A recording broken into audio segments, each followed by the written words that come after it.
E os principais produtores de fosfatados focaram no atendimento dos mercados domésticos, o que deixou a disponibilidade no mercado internacional muito mais enxuta. Vamos entender então essa tendência do mercado de fertilizantes com o gerente de consultoria agro do Itaú BBA, Guilherme Belotti. Guilherme, que está aqui com a gente ao vivo. Guilherme, bom dia, seja bem-vindo aqui mais uma vez ao nosso Bem da Terra.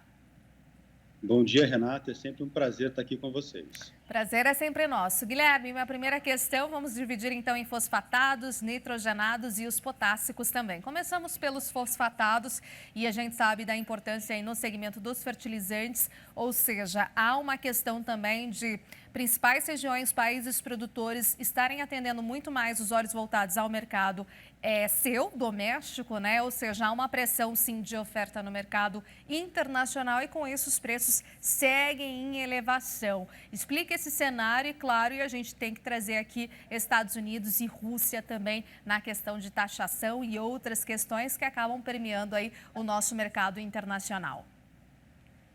Perfeito, Renata. É exatamente isso. Aqui nós temos a combinação de alguns fatores, né? O primeiro deles é justamente esse que você comentou, né? Uma produção voltada bastante para o abastecimento dos mercados locais, né? Nós temos que ter em mente que agora nós estamos no período aí de aquisição aí de insumos para o próximo plantio no hemisfério norte, né? Em meio a um ambiente de margens bastante elevadas para as principais culturas que são produzidas.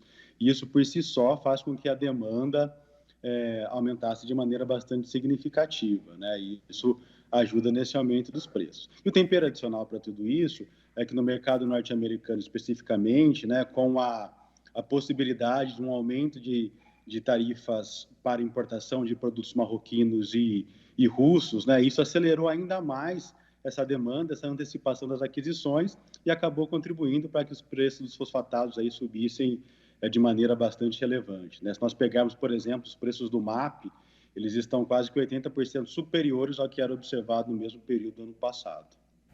Agora, Guilherme, essa tendência, né, desses preços mais em elevação, mais firmes, digamos assim, apertados, justamente deve continuar a tendência até quando, né? Qual que é a visão do Itaú BBA nesse sentido?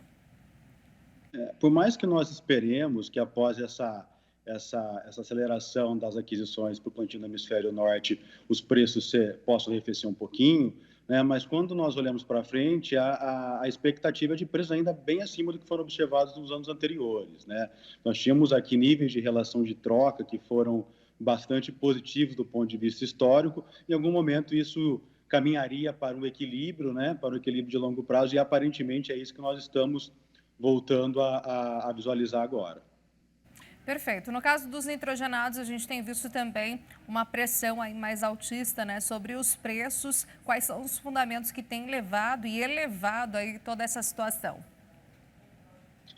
Aqui, Renato, nós temos aí também uma combinação de alguns fatores, né? Temos aí a alta do petróleo, que acaba contribuindo aí para a elevação do preço do gás, e isso por si só já pressiona as cotações. Alguns países com dificuldade, inclusive, no suprimento de gás, né? Os preços da amônia também subiram de maneira bastante significativa, e tudo isso combinado também com o aumento aí das antecipações para o plantio no hemisfério norte, isso acabou puxando aí as cotações dos nitrogenados para cima.